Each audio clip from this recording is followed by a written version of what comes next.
Most people don't lose their retirement in a stock market crash. They lose it because of 10 completely normal things they do every single day. Nothing dramatic, nothing that feels like a mistake in the moment. And here's the uncomfortable part. You're probably already doing the first one before you've even finished your morning coffee. So let's get right into it. 10 habits. Every one of them is common. Every one of them is quietly expensive. And by the time we get to the last one, there's a blind spot almost nobody sees coming. The one that might already be costing you more than all the others combined. Habit number 1. Habit 1. Not opening the statement. Habit 1. You stopped opening the envelope. Not on purpose, it just happens. The 401k statement comes in the mail or the email notification pops up, and there's this split-second flinch, a low-grade dread, and you tell yourself you'll look at it this weekend, then next week, then next quarter. Here's why that's dangerous. Retirement accounts don't send up flares when something's wrong. A fund quietly underperforming, an allocation that's drifted, a beneficiary designation that's still your ex-spouse's name, none of that announces itself. It just sits there, silently for years, until you finally open the statement at 63 and realize the account has been coasting on autopilot the whole time. The fix isn't complicated. It's 15 minutes twice a year actually reading the numbers instead of skimming the top line. But if you've been avoiding it, that's habit 1, and you already know it. Habit 2. Cash hoarding to feel safe. Habit 2. You're keeping too much in cash and calling it safe. After decades of working, saving, and watching the market do unpredictable things, cash feels like solid ground. You can see the number. It doesn't drop 15% in a bad quarter, so you let it pile up, and checking and a savings account earning next to nothing, because at least it feels secure. Except, inflation doesn't care how safe something feels. Every year that money sits earning under 1% while prices climb 3, 4, 5%, it's quietly losing purchasing power. 10 years from now, that safe cash buys noticeably less than it does today. It's not risk-free, it's just a slower, quieter kind of loss. This doesn't mean take on reckless risk. It means asking a real question. How much of this actually needs to be liquid and how much is just sitting there out of fear? Habit 3, and this one's harder to talk about. Quietly bankrolling your adult kids. Maybe it's covering part of the rent when things are tight. Maybe it's a down payment gift that came out of retirement savings instead of a windfall. Maybe it's just absorbing a phone bill, a car payment, a just this once that's happened a dozen times. Nobody sits down and decides to sabotage their own retirement to help their child. It happens one transfer at a time, out of love, out of not wanting to watch your kids struggle when you have the means to help. But there's a difference between helping and quietly funding someone else's life at the cost of your own. The real danger isn't the money you're giving today, it's that there's no stop date, no plan for when it ends, no conversation about what you can actually afford without pushing your own retirement further out of reach. If you're in your 60s and still routinely propping up an adult kid financially, that's not generosity without a cost. That's a habit quietly eating the nest egg you spent 30 years building, and it deserves an honest number, not just good intentions. Habit 4. The Medicare/healthcare blind spot. Habit 4. Assuming Medicare has you covered. Most people spend their whole working life on employer insurance, then turn 65, enroll in Medicare, and mentally check the healthcare box as handled. But Medicare was never designed to cover everything. Dental, vision, hearing aids, long-term care, none of that is included by default. Out-of-pocket costs in retirement can run into the thousands per year, and most people never build that into their number. Then there's the surcharge almost nobody's heard of until it hits them. IRMA. If your income crosses certain thresholds, sometimes because of a large IRA withdrawal, a Roth conversion, or even the sale of a second property, your Medicare Part B and D premiums can jump, sometimes by hundreds of dollars a month based on income from 2 years earlier. That's the trap. A decision you make today about your withdrawals can quietly raise your healthcare costs 2 years down the road, and by the time you notice, it's already locked in. If you've never mapped out what Medicare actually covers or how a big withdrawal year might trigger a premium increase later, that gap is habit 4. Habit 5. Never rebalancing with age. Habit 5. Your portfolio still looks like it did at 40. Back then, an aggressive, growth-heavy allocation made sense. You had decades to recover from a downturn.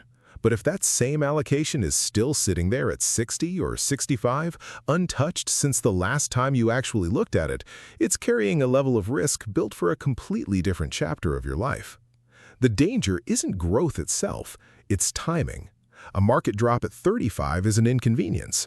The same drop at 63, right as you're about to start drawing income, can permanently shrink what you have to live on, with no working years left to make it back. Rebalancing isn't about getting conservative overnight.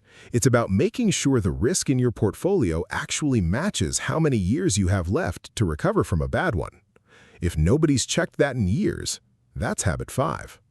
Habit 6. You're paying fees you couldn't actually explain if someone asked. Expense ratios, advisory fees, fund management costs, they're often buried in fine print, expressed as small percentages that sound harmless. 1% a year doesn't sound like much, but compounded over 20 or 30 years, that 1% can quietly consume tens of thousands of dollars that would have otherwise stayed invested and growing. Candidly, most people have no idea what they're actually paying because nobody ever handed them a clear number. They just trusted that whoever set up the account had their best interest in mind. Here's a simple test. If you can't say right now roughly what percentage you're paying annually across your accounts, that's habit 6. It's worth one phone call to find out because that number multiplied by decades is bigger than most people expect. Habit 7. You and your spouse have never actually gone through the numbers together. Habit 7. You and your spouse have never actually gone through the numbers together. Not the vague conversation, the real one. What do we actually have? What's it going to look like month to month once the paychecks stop? Most couples avoid this not out of conflict, but out of assumption. Each one quietly believing the other has a handle on it, or not wanting to be the one to bring up money and risk turning it into an argument. The problem is that retirement isn't a solo decision. One spouse's Social Security timing affects the other's survivor benefit. One spouse's spending habits affect both of their futures. If the two of you have never sat down with the actual account balances and actual monthly numbers in front of you, you're planning a shared future using two separate, unverified assumptions. That's habit 7. Habit 8. You're planning to claim Social Security based on what your buddy did. He claimed at 62 because he wanted out of work, or he waited until 70 because someone told him to, and now that's become your plan too. Not because you ran your own numbers, but because it sounded like solid advice from someone you trust. But your situation isn't his. Your health, your family history of longevity, whether you're still married, whether there's a spousal benefit in play, whether you're still earning income that could reduce your benefit before full retirement age, all of that changes the math completely. The right claiming age for your neighbor could genuinely cost you tens of thousands of dollars over a 25-year retirement if it's wrong for your situation. If your Social Security plan is do what so-and-so did, that's habit 8. And it's an easy one to fix with 15 minutes at ssa.gov. Habit 9. The tax bracket time bomb. Habit 9. You have no plan for what happens to your taxes once you turn 73. Every dollar sitting in a traditional 401k or IRA has never been taxed, and the IRS eventually wants its share whether you need the money or not. Once you hit required minimum distribution age, you're forced to withdraw a set amount every year, whether it fits your income needs or not. If most of your savings sits in one type of account, those forced withdrawals can push you into a higher tax bracket than you were ever in during your working years. Confidently, this isn't a future problem you'll deal with later. The decisions that determine it are being made right now, every year you don't withdraw, convert, or diversify where your money sits.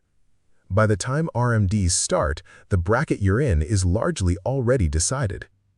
If you've never asked a tax professional what your RMDs will actually look like, or whether a partial Roth conversion now could save real money later, that silence is habit 9, and it's one of the most expensive ones on this list. Habit 10. The big reveal. No real retirement paycheck number. And now, habit 10. The one almost everyone watching this is doing right now without realizing it. You know your account balance. You could tell me the number on your last statement without blinking. But ask a different question. Not, how much do I have, but how much can I actually spend every month for the rest of my life without running out? And most people go quiet. That's the blind spot.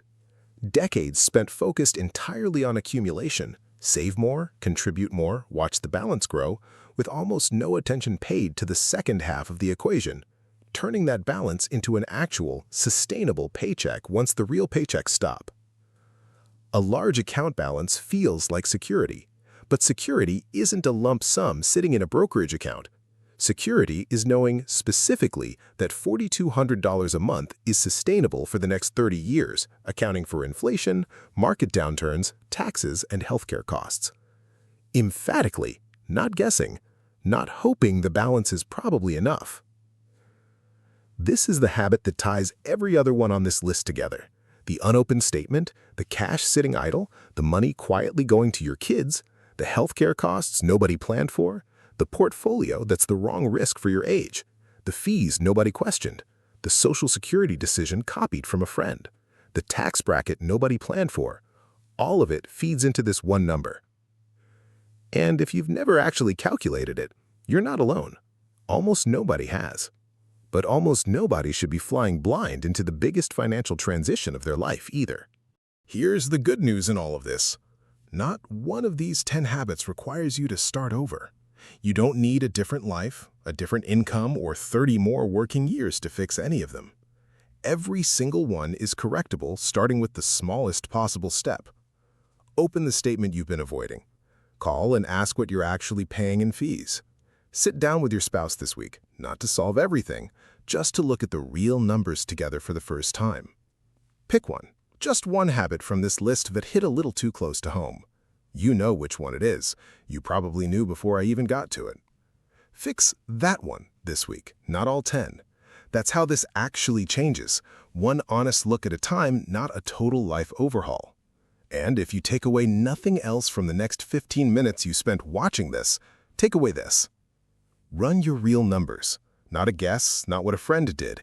Your actual Social Security estimate at SSA.gov, your actual Medicare coverage gaps at Medicare.gov, or a real conversation with a fiduciary advisor who's required to work in your interest, not theirs. The habits that got you here can be the same habits that quietly protect you, once you actually see them.